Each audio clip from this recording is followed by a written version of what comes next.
All right, ladies and gentlemen, boys and girls. How are you doing today, Nick? I'm doing pretty good. This is day three of day 3 or day four being back from the trip. And it was beautiful because I landed in the States right around like 6 or 7 p.m. Was in bed by like 9 or 10 p.m. and it just reset the clock perfectly, which never happens when I'm traveling. So, Lucky man, that's never happened to yeah, me. yeah. I've been up at 5:30 a.m. every morning and in bed by like 8 to 10 every night. But Eight. dude, it feels so yeah, just because Caspian's with me, so he goes to bed at that time and it's just easy to just fall asleep with him. Yeah, Yeah, it's been pretty cush. it's Hope I can intense. Yeah. maintain this because I feel like I try to, but usually I get a couple weeks out of it and then, start the bad habits of staying up late again. So we'll see. How are you doing, Chris? And also, can you share your screen with me? Yeah. Yeah, I'm okay. Yeah, let's see this for you real quick. Chris Share was just screen. telling me about signs from the universe and Gotta how listen he's to been signs from real the tied universe. into it. Checking his astrological calendar I'm and definitely not one of those. We don't do some that. tarot card readings, What do you think which about actually astrology? Do you look at your astrology stuff at all? Do you buy into it at all? I don't look into it. And it's like I think part of it is just the people that do always look at it or mention it They're make me crazy. a bit like cringy feeling. However, like I have like read a decent amount about it tied into, like concepts of metaphysics and stuff like that, and there is a lot of interesting stuff there. And even if we like think about like the moon and its proximity to us, like, All right, we changing gotta we gotta cut this shit tides out and before stuff, the then few people we got watching just there's leave. there's stuff there's stuff going on, and but no, I don't give it too much thought, no. All right, guys. But yeah, me either. If you got any SEO questions at all, go ahead and ask them. We'll be here for about an hour, so yeah, answer any kind of SEO questions you got. So doesn't matter if you think it's a beginner question, advanced question, whatever. Just go and ask it here. And also, we normally stream in our YouTube channel and our Facebook group, SEO Roundtable, at the same time.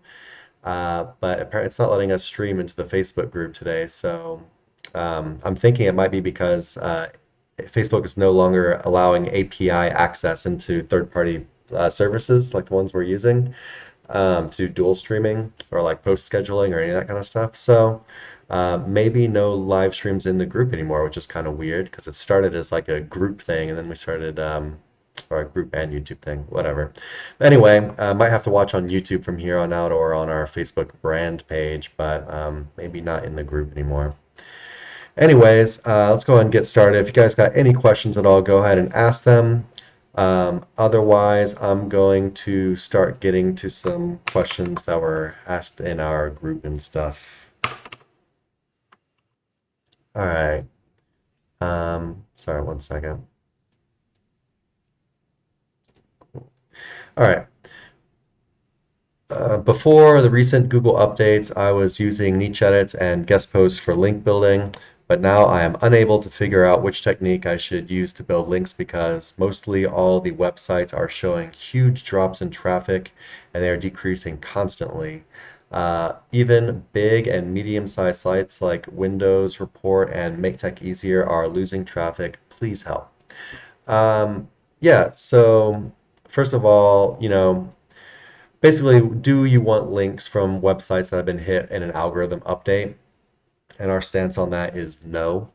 But that's not to say that they can't still pass link juice. This isn't something I've tested with extensively myself, but I know that you don't want to be associated with basically a bunch of sites that are being penalized or hit or like have lost trust with Google, right?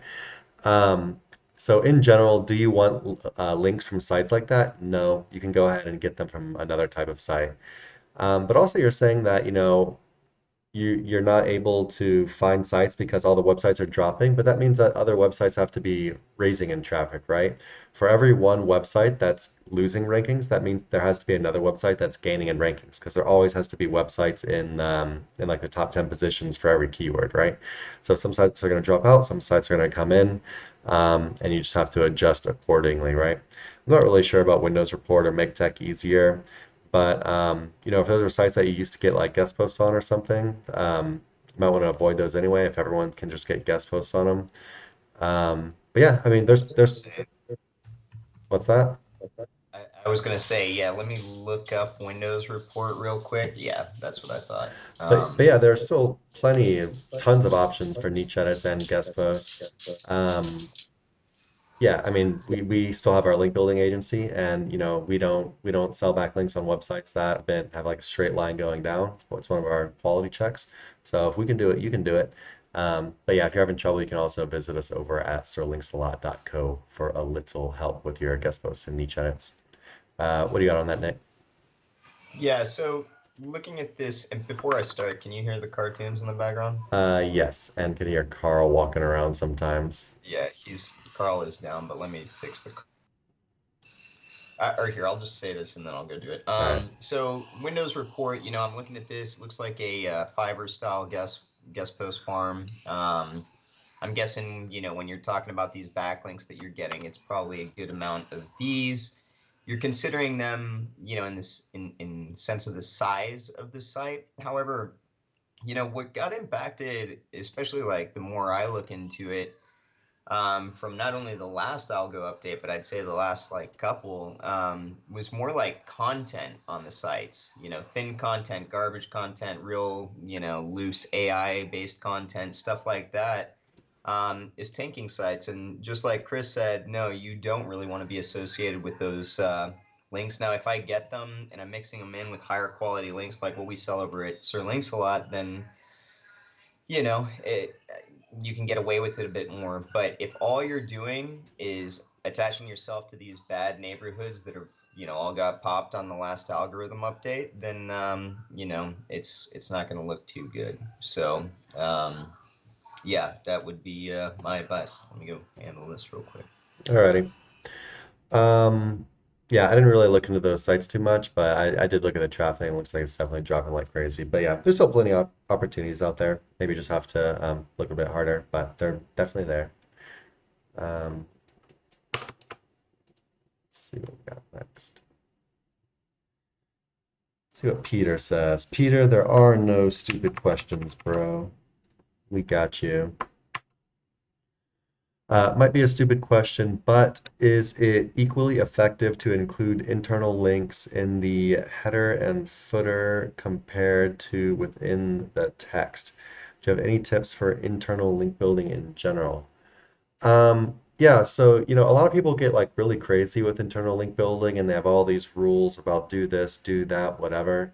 Well, first of all, to answer your question, do we put internal links in the header and the footer? If you consider like the menu part of the header, like your menu up like your top menu on your website or whatever.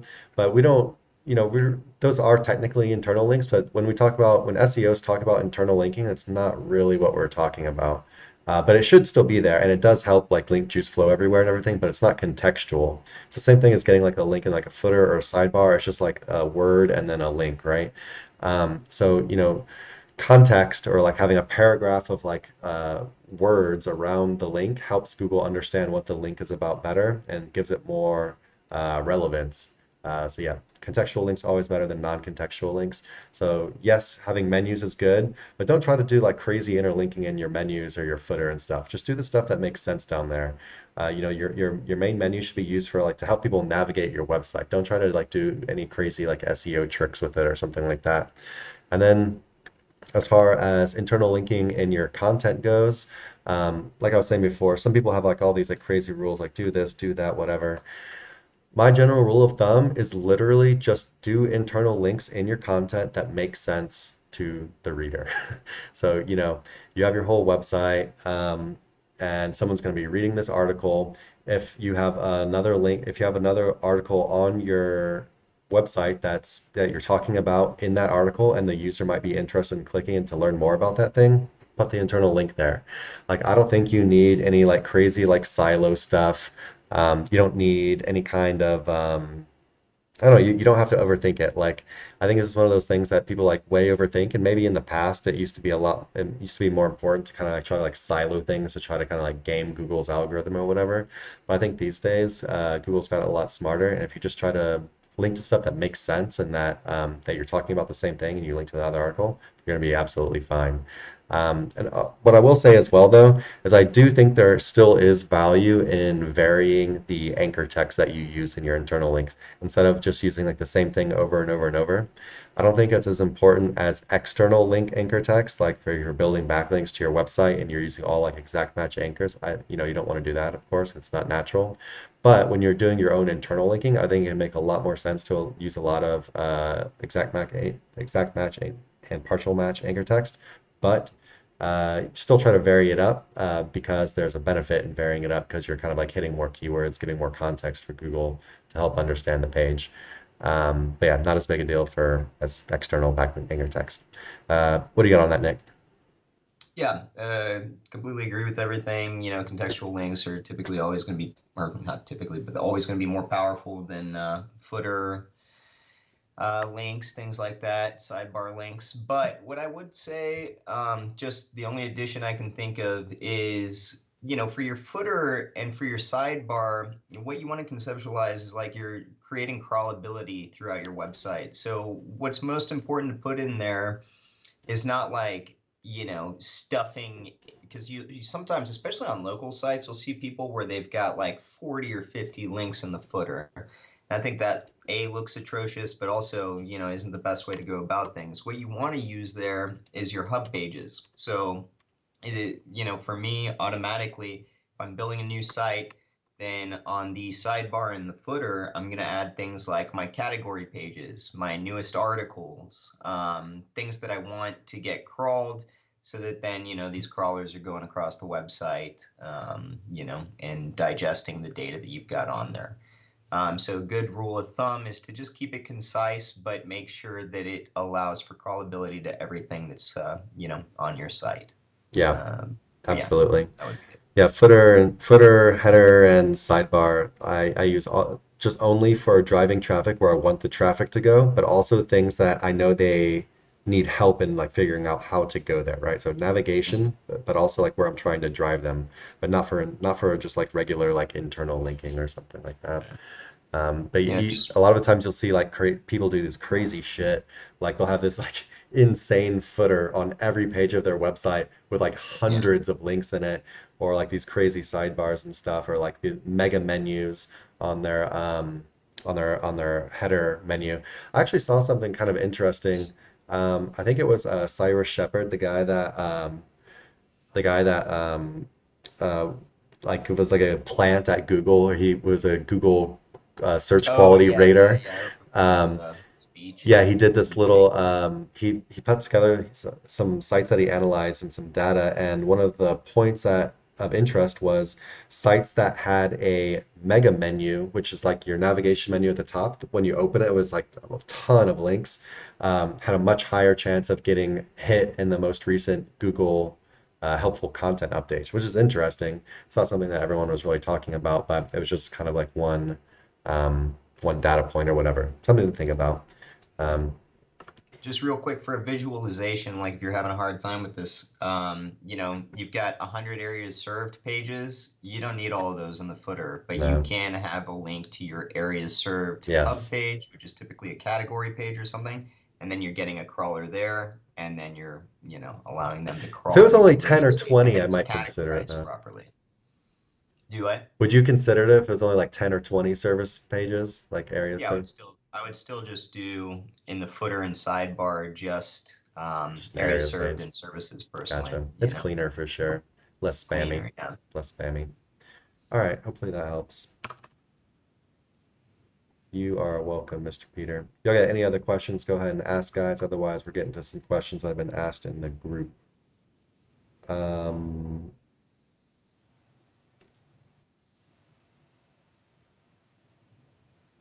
Okay, so,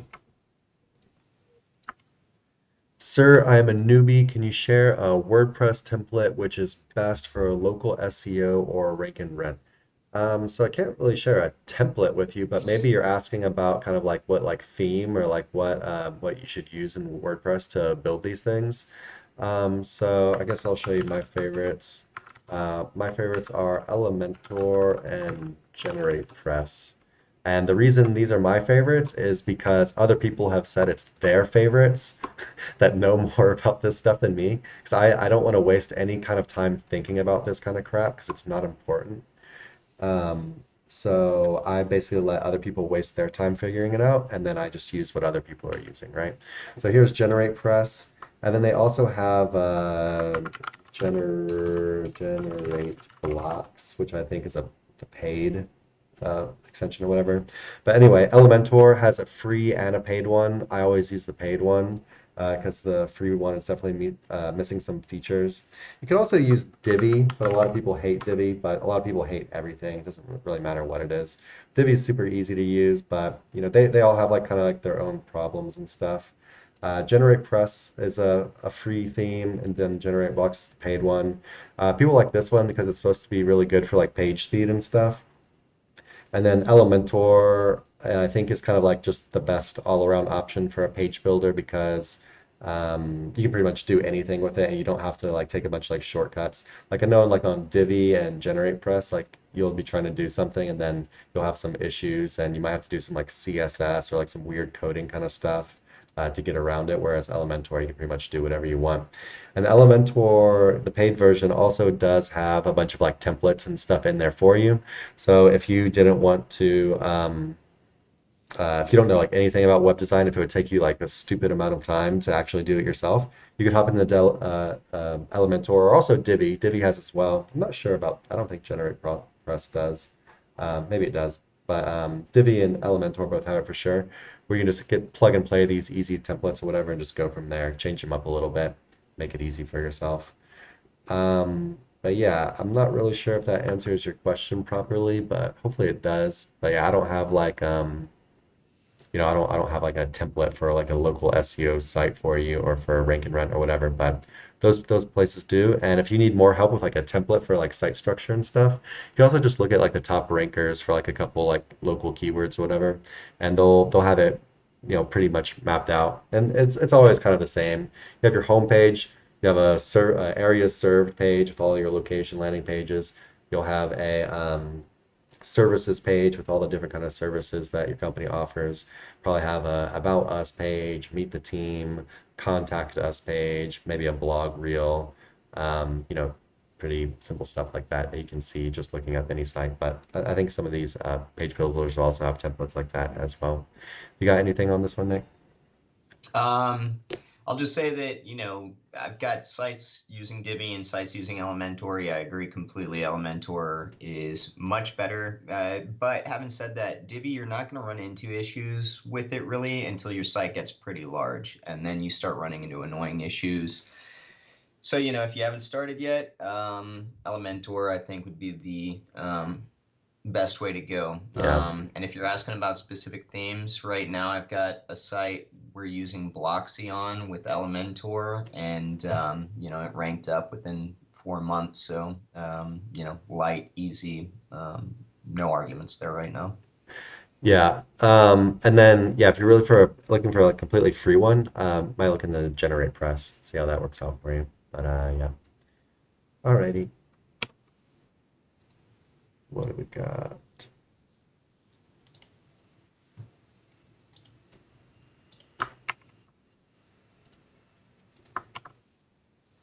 Hey guys, how do you provide a link building service? Do you own websites or do you guys leverage other websites to sell links by outreaching to them? If I want to start link building services in 2024, is it worth it?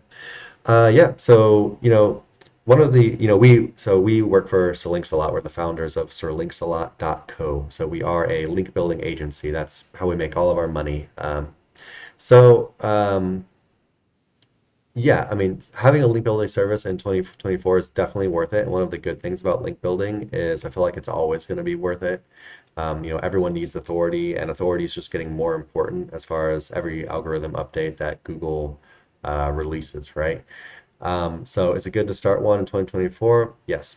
However, it takes quite a bit of work and know-how to get there, and it seems like the kind of questions you're asking are very beginner questions. Not that there's anything wrong with that, because everyone started somewhere, right? Like Nick started selling PBN links. Others might start selling like blog comments or something really small on Fiverr or something like that. But anyways, essentially, there's two kinds of links.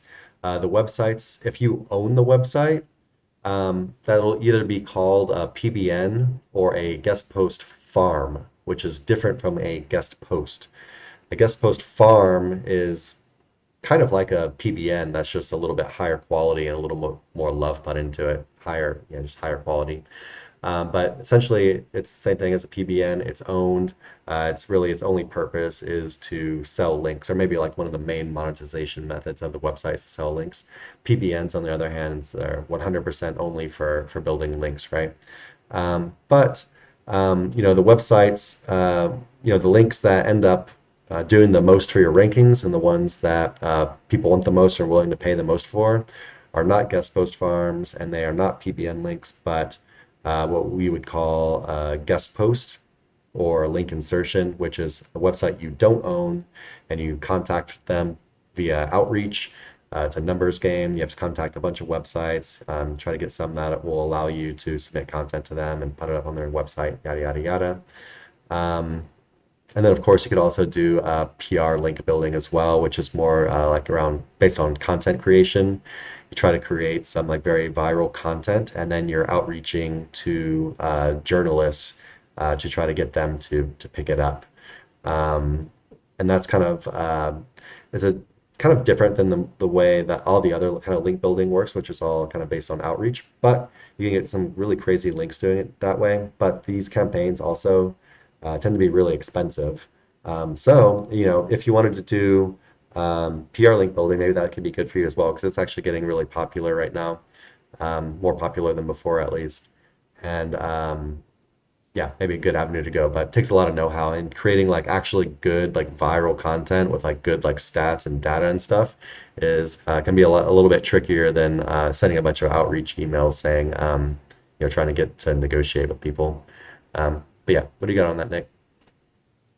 Yeah, agree. Be right back. I think one thing is if you're trying to just build your own networks, like purely PBN, guest post farm, or whatever Neil Patel calls his PBN. He's got a different name for it. I think he's just got, different people that quote own each site, and then you can link out. But it's just a loophole. It's basically a PBN. But if you're trying to build a substantial link network, um, without doing outreach and without leveraging other people's sites, you're going to have a really hard time, honestly. And then I would say, a lot of people, I think when they get started, I know it happened to me, you start link building because you need it to generate that power to rank sites. But if I had it to do over again, and I keep saying this to people that keep asking me about starting a link building agency, I would not go the link building route because the profit margins are smaller. It's much harder to, kind of organize and get these networks going than something like ads or even an SEO agency. Personally, if I had it to do over again, I would go, one of those routes. And then I would leverage a company like ours who's already done that legwork to really, in the end, make the higher end profit versus, $5 a pop, which is what it started when I started selling links. So, just a FYI there, a word of caution. If you're going the link building route, yes, over time, you can build something that will be, substantial, but upfront, especially, the profits are pretty slow and you really got to earn your keep there. Versus in other digital marketing spaces, I would say it's kind of easier to ramp up. But that's not to dissuade you. If you want to enter this market, we've got no reason to tell you not to. But that's just an honest assessment of the landscape, especially this day and age where it's a bit more complex. Right. Um, and I also want to start a productized SEO agency, but confused where to start, facing issue at client acquisition and needs. Um, so I guess before I answer this question, just by looking at your previous question and then this one together, it looks like you're pretty new overall to like the SEO space and this kind of stuff. Um, so I guess the first thing I would say is make sure you can rank websites before you reach out to clients, right? Or at least before you're doing paid work. Because you're really like taking someone else's like business in your hands, and especially with how things are going in SEO right now, everyone's website's getting destroyed by Google. Kind of have a little bit of a responsibility not to destroy someone's business because you're telling them you can do it for cheap or you can recover their website or whatever. So anyway, absolutely you can start a productized SEO agency, but where I would start with is working for extremely cheap or for free and building a portfolio of case studies essentially. Or you could also do like you could start like your own like small like affiliate site or like a small like local like rank and rent or something like that. But basically like prove that you can rank something and document it the whole way and make a case study out of it. And this is going to make selling a lot easier, right? And then as far as like selling goes, I mean, you could do stuff on social media. You could rank your own website and sell that way. You could do outreach to people. You could like, meaning you could like send them emails based on their website and do like offer them little 5 minute audits or something, like a 5 minute video audit of their website to try to get them to do more. You could run ads, but I'm assuming you're going to want to do it for like for free or very cheap. Um, so if it was me, I'd work on doing the portfolio, and then I'd probably get on social media and maybe do some like cold emailing with video audits, a little like 5 minute audits. What do you think, Nick? Yeah, I agree. Especially on, uh, what you said about having proof of concept before you're out there just randomly selling to people. Um, or find, sometimes you can hack out some of that by finding the right avenue. So, like, if you found us, then for off-page factors, you could probably outsource to us. It'd be worth to just, build out a little local site, maybe kind of test and prod over the next few months, and then make sure that you've got proof of concept, especially like when you start, getting started in local. You'd be surprised if you've got the right blueprint, then it's not going to be as complex as some people make it out to be, or as, it is if you don't have, like a learning resource like us or Matt Diggity or any number of, people out there sharing good information. And a lot of this too is just going to be down to your own personal style. I got my start in SEO where there was no, face of the company. It was all just a huge sales force, primarily working on the phones. And then, when we got started with Sir Links a lot, Chris convinced me to, be on camera out here, sharing information with him. Both work. You kind of want to find your own style and then stick to, what works best for you, what you're good at, and what you like doing, what you can do day in, day out to, accrue new leads and client acquisition. Now, on the same kind of token, you've asked about starting two companies, and we're assuming right now, but that you're a bit newer to all this. Start one thing and then get proficient at one thing when you get started. Now you can dabble, and we'll call it your internship in digital marketing, right? And you can kind of play with different things, but again, this is going to be subjective. Whatever you fall into that like really grabs a hold of you, then try and stick to that. sometimes when you've got a hard time, you're going to like say, I need to switch things up. And it's one of the worst things you can do versus going straight in, and attacking the problem. But if you keep concise, it's gonna be easier to scale a business, a profitable business at that. That then you can automate, and then you can kind of jump from there. When I got my start in SEO, like I was jumping all the damn time. This isn't working. Okay, let's try this. Oh, let's try this. Until I found, I liked PBN building, and then that kind of grabbed my attention enough, and I was decent at it. So I stuck there. But I mean, it was a long period of time. So I would say, don't do what I did.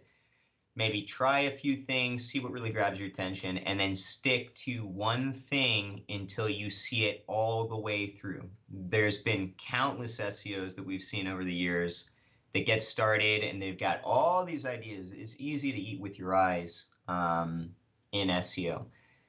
But you want to kind of move slow, and you want to make sure you've got one thing down before you're moving on to the next level. Yeah. And that'll ensure success over a longer period of time. And if I had So, to advise between one of the two choices, I think I would advise you to not go the link building route and to go with a local SEO agency. yeah, There's agreed. plenty of clients. Local SEO is not under attack by Google right now, like affiliate and like kind of ads-based sites. It's so much easier to rank anything. So, you could like rank a local site yourself, like just insanely easily as like a proof of concept for not much money if you didn't want to do it to someone else's site and just make your own instead. Um, it's just, yeah, it's so much easier. The money is there. Yes, you're gonna have to work with clients and stuff, but link building, there's a lot of link building agencies, and um, I would just say the competition, I feel like would be higher for a link building agency than it would for like local.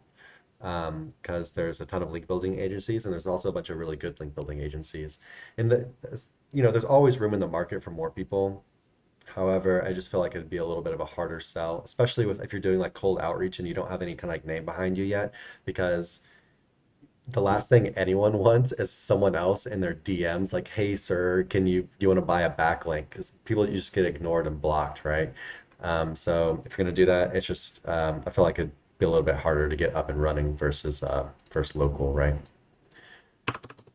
Plus, also, just from the profit side of things, you go link building, you're fighting for a little bit of profit off every client, a lot of which are penny pinchers, if I'm being real, in link building. Well, I'm assuming the local guys are Versus, gonna be paying attention yeah, too. maybe, but at least local, they're running their businesses. And if you find a business person who understands the value of SEO and why it will bring them more business, then you've found somebody that if you can give them proof of concept will be with you for a long period of time. And then as they roll more money, increase the budget to marketing. Now, not all of them are like that, but it's definitely easier to get a client in local that's going to allow you to make enough profit to, kind of roll into more business. Right. Um, If you got any questions at all, guys, doesn't matter if you think it's beginner or advanced, go ahead and drop it in the chat. Yep. Also, what do we got on sale this month? 10% off managed link building. That's our done for you link It's a building good service. one. Code MLB11. Um,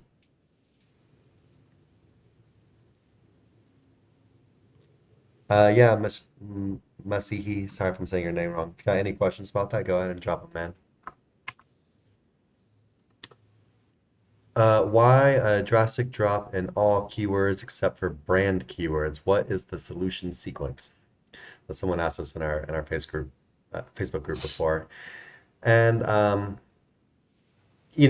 I just feel kind of bad because it's such a this is probably happening to so many people right now, right? So many people's websites are just getting destroyed. Maybe they didn't even really know what they were doing. Maybe they weren't using spamming AI content. They didn't, they just had a website and it was getting traffic and now it's getting destroyed by Google, right? Um, so the first thing I would do if your website is losing a bunch of traffic is And I'll just pull up this in Ahrefs because that's what site we were looking at earlier, so it's convenient. It's not a site we have any kind of affiliation with. Someone was just asking about this website for some reason, and it wasn't their website either. But yeah, anyway, if you can see over here around, where's the helpful content update? It's September right here, September's helpful content update. See how this line coincides very well with where traffic kind of started going down a bit more heavily. This would be the first thing I would be looking at if you're starting to lose a bunch of traffic and keywords and stuff like that.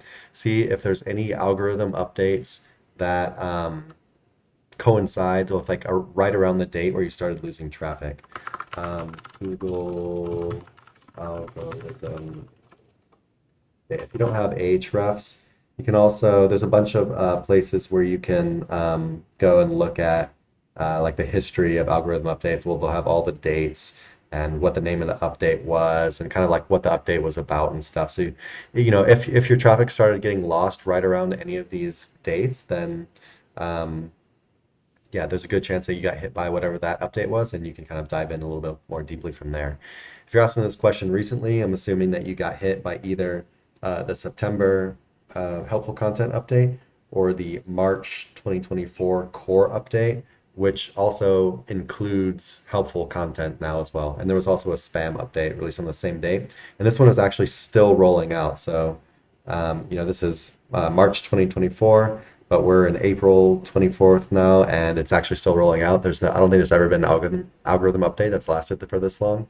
But yeah, it's still Whoa. going. So, and it looks like this site got hit by both of them, which happened to a lot of sites. A lot of sites that got hit by the first HCU also got hit by the second HCU or the March core update, whatever you want to call it.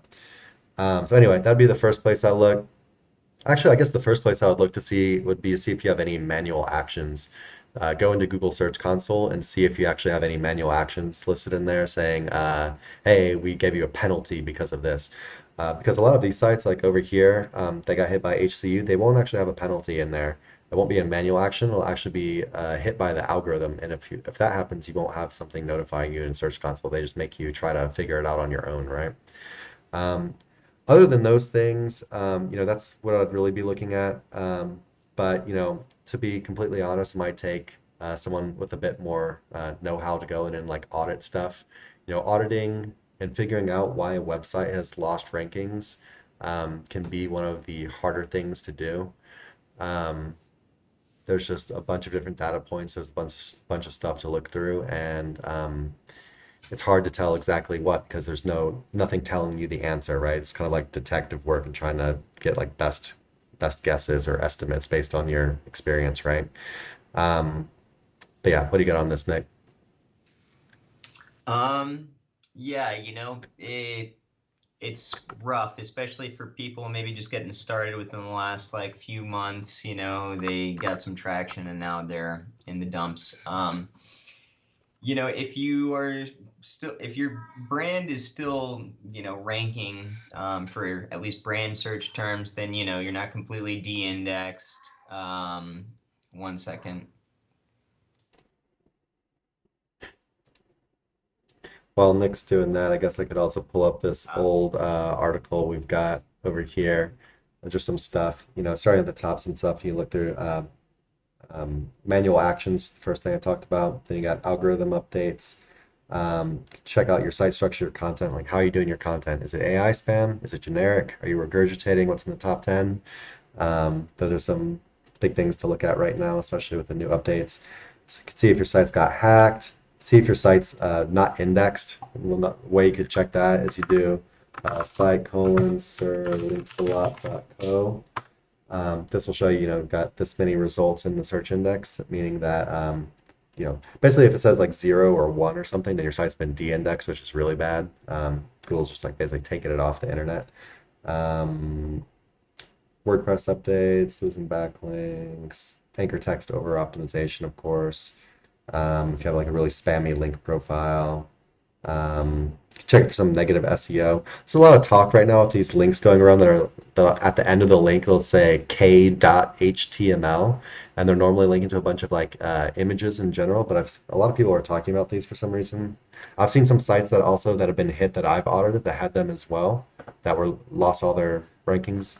So are these things a big problem? That I'm not sure. In my mind, I want to say that I feel like Google just ignores this stuff, but so many people are talking about it lately, and actually people that I really respect as well. So something to look out for because it's kind of just popped up over the last couple of months or something. Click that your like technical SEO. Could do an audit with like Screaming Frog, pull up your technical SEO, make sure there's not a bunch of issues in there. Or if you got Ahrefs, I think they have a little tool in there as well. I've never used that one though. Um, Guess in competition's not the case if you're only ranking for brand stuff now. Dual content. Anyway, you can go check out this article on our website. It's called Google Rankings Dropped Dramatically. You search the links a lot for that and see if there's any ideas in there for you. What do you got next? Sorry about that. Are you good? Yeah, just I guess if you're here right now, one of the main questions that I would ask myself if I was you is what could I have possibly done wrong? And typically that's, especially if you're newer, where did I cut corners? I would say with this last algo update, heavily based on content. Were you using kind of spammy AI content? Were you just getting 500-word articles written for just about anything without actually looking up what's ranking and about how, um, lengthy that article needed to be in order to compete with the top 10? Things like that. On the backlink side, where were you procuring backlinks from? What kind of backlinks were you buying? Were you doing the $5.99 for 300 plus links on Fiverr? Things like that. Or were you sourcing quality backlinks? But if you just, start there and make a T-chart kind of what you did maybe right and what you think you did wrong, and then start going down that rabbit hole, especially with the resources that Chris just told you about, you should be able to over time, kind of break down what you might need to work on. Now, I will say that, historically, I've always said there's no project that, you can't recoup. Until But now. especially lately, I feel like some people have overblown too much of this stuff, especially with like the low quality content, building out sites, in a short period of time. Uh, maybe it is kind of getting to the point where sometimes you need to scrap and start over. So I don't know how long you've been working on this thing, but first off, try and get through and audit it and see what you can break down. But if not, don't be scared to kind of start back over with higher quality guidelines and move from there. Yeah. So yeah, just to add one more thing what Nick was talking about, there's been no confirmed real recoveries from HCU or the second HCU, the March core update yet. So do we think this will last forever? No, I think they're gonna I don't think it's fair for them to penalize the website for everything. That's kind of crazy. But I think they're just trying to show like a really strong front right now, being like, stop effing around with content spam because they don't know how to deal with it otherwise. So they're just going like really hard and making it no one wants to lose their rankings for an indefinite amount of time. Whereas before, you could get a manual penalty or get any kind of and get hit by an algorithm, and it was like, oh, we can recover, we can fix this. It might take some time, but you Yeah. can fix it. But as far as right now goes, no one's been able to fix it quite yet, so a little bit of a different time. Um, all right, let's see what we got here.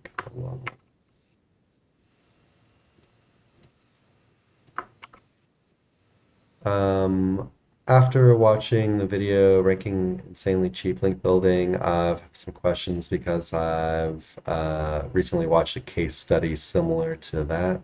Okay, let's get this stuff off the screen. The site owner was after a specific keyword. He built an exact match domain, some clone site with some kind of TLD, started link building on clones with naked URLs and brand names keyword, then moved them to the main one. Not really sure if I understand the question, but it sounds like he's kind of like almost like a link rotator. Like all the links were pointing to one site, and then he just moved all the links to another website. Is that what you're saying, Nick? It seems like that. So Masihi, if you're still here, please clarify the question if we're getting it wrong. But if that's the case, people definitely do this, but the only time I've seen people do this is basically a lot of like casino gambling guys do this. Yeah, Uh, like shady yeah, stuff. you're talking about pretty much like the most black hat of the kind of the black hat kind of stuff.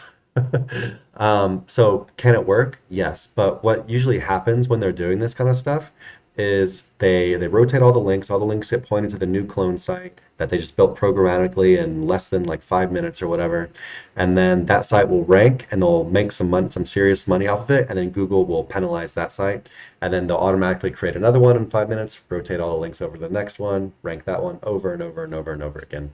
And yeah, you normally see this in kind of like these hyper competitive and kind of like dirty, kind of like niches, kind of like yeah, gambling or casino, maybe like some adult, maybe some like like free live stream stuff of like sports games and stuff like that. Stuff they gotta rank like insanely quickly, throw it up, and then make some money and then that's it.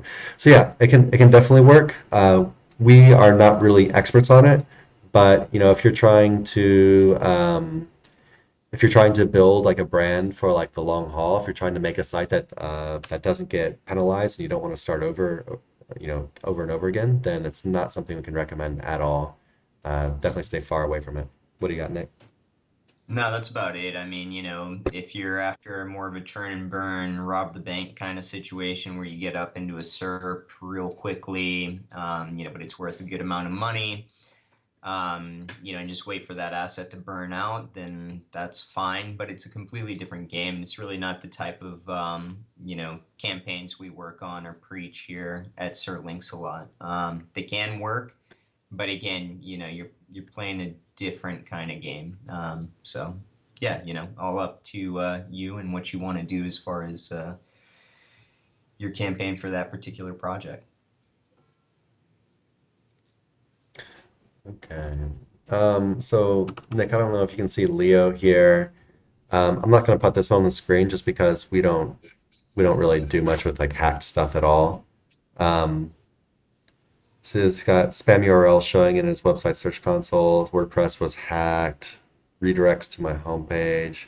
6,000 Yeah. such links listed in Google Search Console. None are indexed.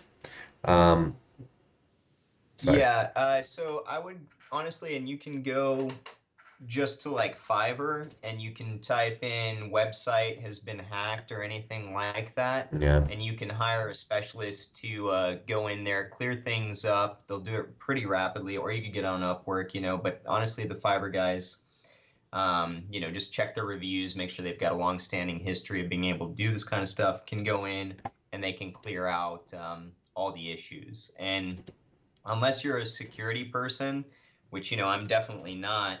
It wasn't but like 6 months ago, I dealt with a client site that had been hacked really bad, and every time I fixed it, it still had a back door somewhere. So I went and contracted one of these guys, and within a couple of days, they'd had it resolved, they'd had everything closed down, and then you're headache free. So, you can try and figure it out on your own. But yeah, it is going to impact your rankings negatively typically, depending on what they're doing there, or, just you've got somebody that's got access to your site that you shouldn't, that shouldn't, they've got malicious intent no matter what they're doing with your site. So yeah, I would say for peace of mind, go hire somebody, spend a little bit of money, and get all that cleared out. Yeah. Hire someone. Don't try to do this stuff yourself. It's too crazy. It's Yeah. too technical. All right. Which backlinks do you call foundational backlinks? So I'll go ahead and pull up our website for this because we actually offer a bunch of types of foundational link building. It's not Chris, that, just huh? FYI, I gotta stop right at 7. Okay. Um, but yeah, so basically, there's a bunch of different types of foundational links, and you can build them 100% yourself. Anyone can build them. Foundational links are generally free, except for some. I'll show you which are not free, but foundational links are usually free. Anyone can go and make them. The problem is there's not a ton of value with each one you make, so you're spending like a ton of time creating a bunch of these different foundational links, and most people don't like to do it themselves, so people like us do it, or you can get from another link building agency. But the most foundational types of backlinks are really social profiles, and then I would say like citations, like social profiles and citations. I think are like the main, like the really bread and butter of like foundational link building. Social profiles is like, hey, we just started a website, and then we went and we set up our social media accounts on, 20 or 50 or 100 different websites, like, Facebook, Pinterest, and then a bunch of other ones like, Flickr, Tumblr, whatever, all this kind of stuff, right? And you just fill out your profile and have a little link in it. Then you have like citations, which especially for local, it's basically just local directories, right, with your business's name, address, and phone number, what your business does, and stuff like that, and a little link going back to you. Most foundational link building is also no follow, but it's just the way it is. It doesn't mean that those links are worthless. They're just no follow links. Anyway, we also sell these packs, Pillow Links packs and Diversity Links packs. Pillow Links comes with like 30, and I think Diversity Links comes with 20. And these are kind of just a mix of a bunch of different stuff, like Q&A stuff, like forums, Web 2.0s, social signals, profiles, directories, citations, just a bunch of kind of stuff like mixed together, so you can just get a little blast of this kind of bunch of like random stuff all at one time, right? We also basically a lot of people, so you could say like foundational link building, or you could say like pillow link building. I kind of use those two words pretty interchangeably now, but you don't necessarily have to do them at the beginning of the link building process. They can really be done at any time of the link building process. Like you go in and buy more citations or more social profiles or press releases. I really like doing press releases in the beginning, like when you're just starting a website. It's a good way to get a bunch of like these news links in, even though a lot of them are no follow anyway. Um, but you can also do press releases and all this other stuff like much later on as well, right? And so yeah, anyway, the difference between all this stuff is anyone can go and make foundational links, except for maybe like press releases you got to pay for. Um, there might be like some like directory sites you have to pay for if you want to do like a real like niche directory or something like that. But in general, most foundational link building is free. You just got to know all the stuff to do and take the time to do it. And that's different from the regular link building, which is normally outreach based link building, which is like guest posts and niche edits or link insertions. These are the two big ones right here.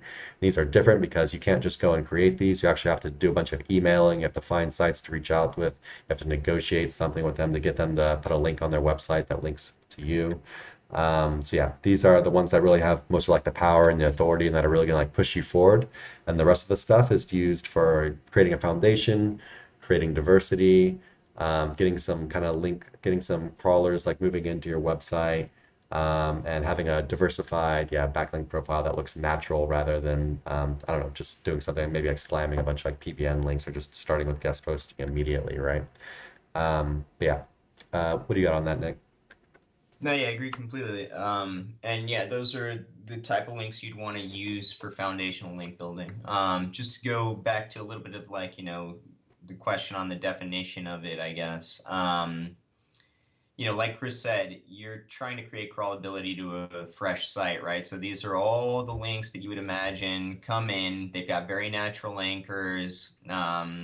It's including things like socials, places like forum links, etc., where you'd expect a brand to want to go out there and have their name associated with, these assets that point back to them. So, foundational links are basically what you do at the very start of building a website.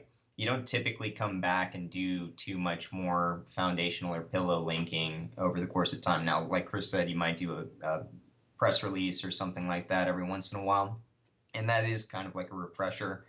But up front, you're creating a very natural and diversified link profile, and that includes, what you're doing with the anchors before you get to maybe prodding at inner pages with exact match keywords or exact match anchors in order to target specific keywords, things like that. So yeah, personally, when I start a new website, I'm only doing foundational link building, and that includes with guest posts, niche edits, things like that. But I'm just going to the homepage with natural anchors. in order to produce, diversified crawlability to that particular site. And once I see it getting that move up in Ahrefs, or in Google, then I'll, start getting a little bit fancier with how I prod.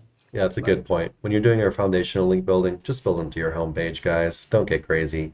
Homepage, yeah, branded anchors, URL anchors. Unless maybe a press release. Press releases a lot of time you can do like more than one link. Maybe you can link to one or two of your other important pages on your website. But don't try to get crazy aggressive with like anchor text or anything. Just be super natural and not very like promotional or trying to like boost your rankings. You're yeah, setting you're doing something natural, so you should do it naturally.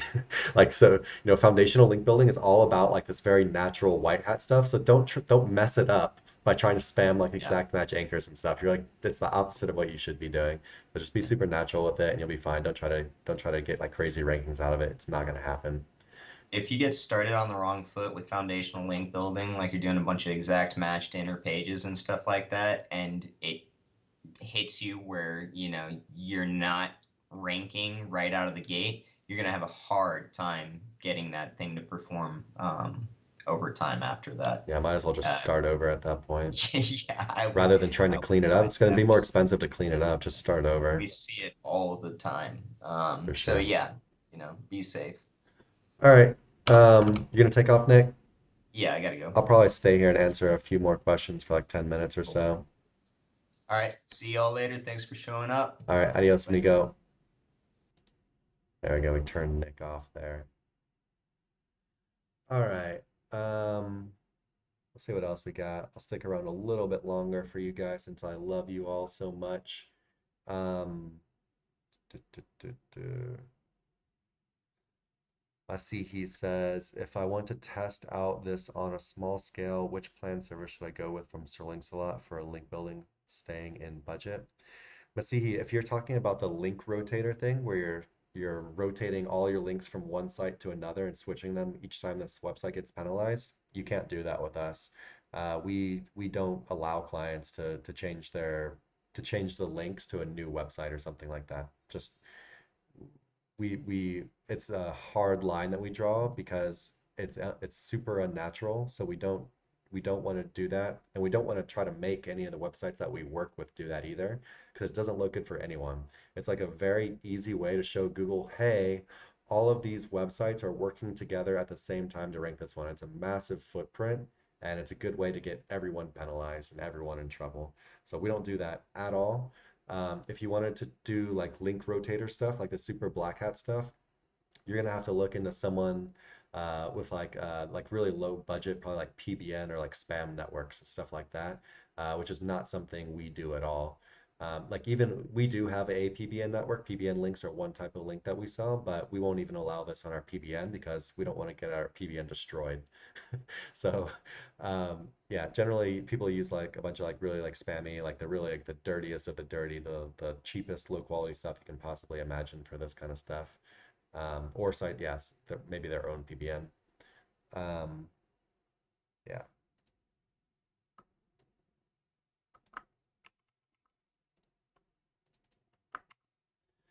Would you suggest building foundational and diversity backlinks to parasites? Yeah, you absolutely could, but that's not what I would be building them.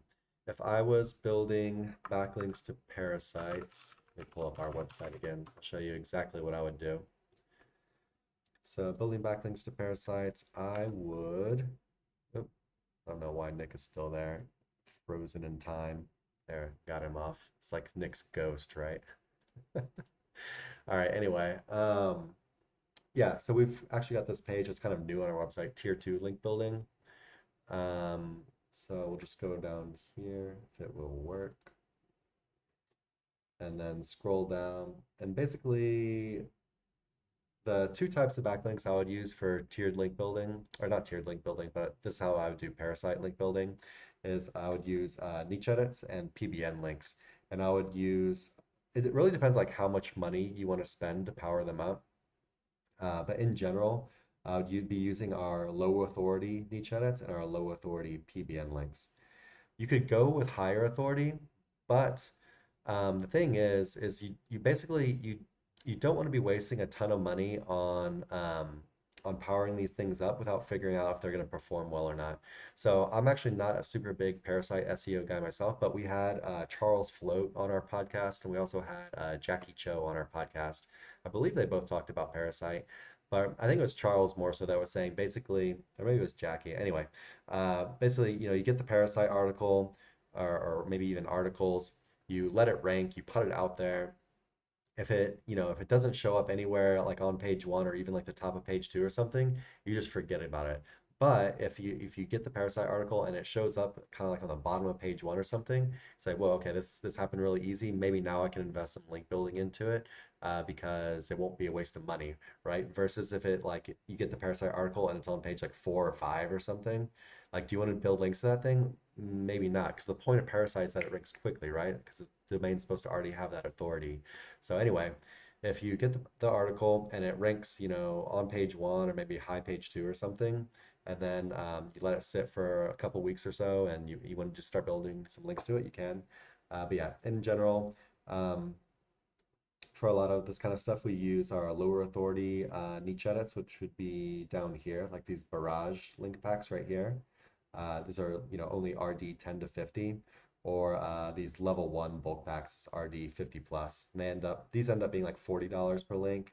These end up going down to as low as $25 to $31 per link. But yeah, if you wanted to power it up with some like actually more juice, I'd probably power it up with niche edits just because they're cheaper than guest posts.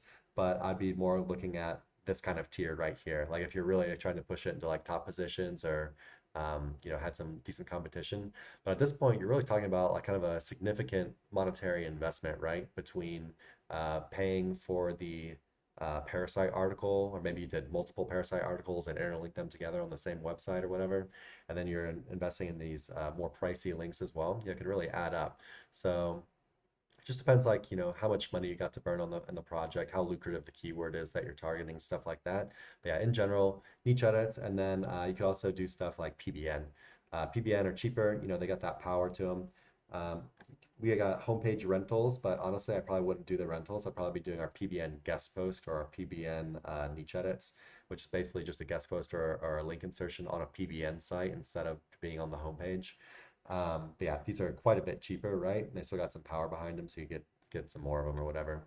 But yeah, it could just depends on the project, depends how lucrative the keyword is, depends how much money you want to spend on it, depends where the Parasite article landed initially and how much you think you're actually going to have to push it. And yeah, that's the type of links I wouldn't be building like Pillow or Diversity. Right. Let's see what's next. Thank you so much for answering. We all love you too. Thanks, man.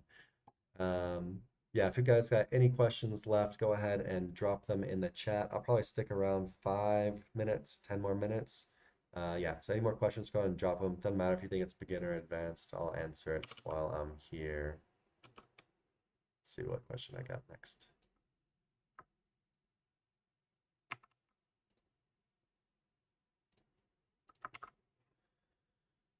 Hey guys, starting out, so very basic question, I think. I'm analyzing a site that is DR5, which, however, is well positioned for some keywords. When checking in Ahrefs, it has more than 864 backlinks. Some backlinks only last some days, others months, and they are from all over the world and have nothing to do with the theme of the site. Can someone explains what's going on?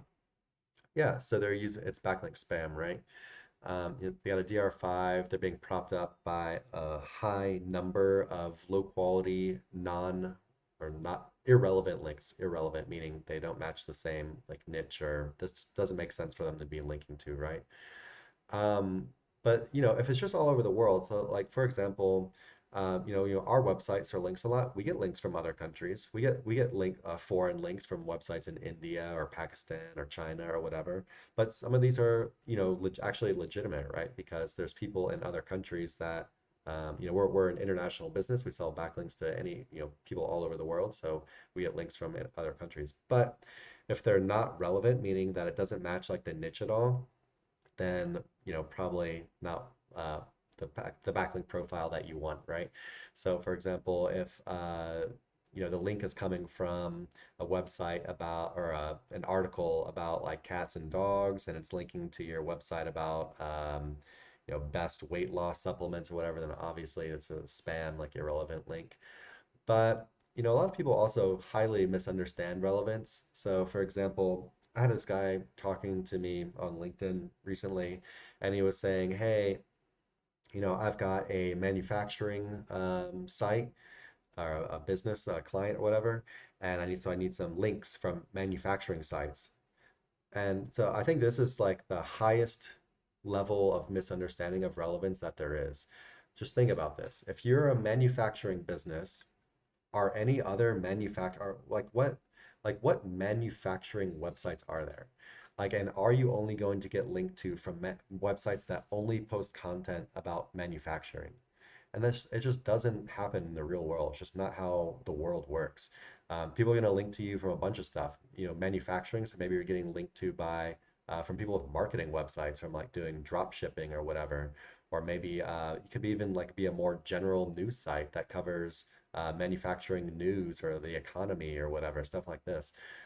You just keep going on and on and on with different examples of things that could link to you. That's not going to be the site that's linking to you from. It's not from the one niche or whatever. But anyway, that was a huge tangent. This one sounds more like it's just a backlink spam kind of thing. It's got low DR.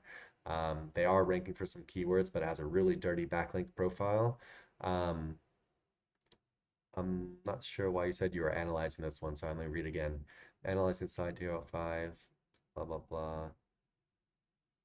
Okay, so yeah, you're not really asking anything, but yeah, it just sounds like a spam backlink scenario. So yeah, they're ranking for stuff, but the question is like, how long is it going to rank for? And this is another question people ask is like, is anything in SEO dead or what tactics are dead? And this is a good example of really nothing's dead. It just might last for a very short time, right? But you can get away with rankings for stuff for a while with using really, really black hat kind of stuff like this. You just don't know how long, and it's usually pretty short. Google's getting smarter and smarter, so it is what it is. Just gotta factor that into your uh, assessment when you're evaluating what your goals are.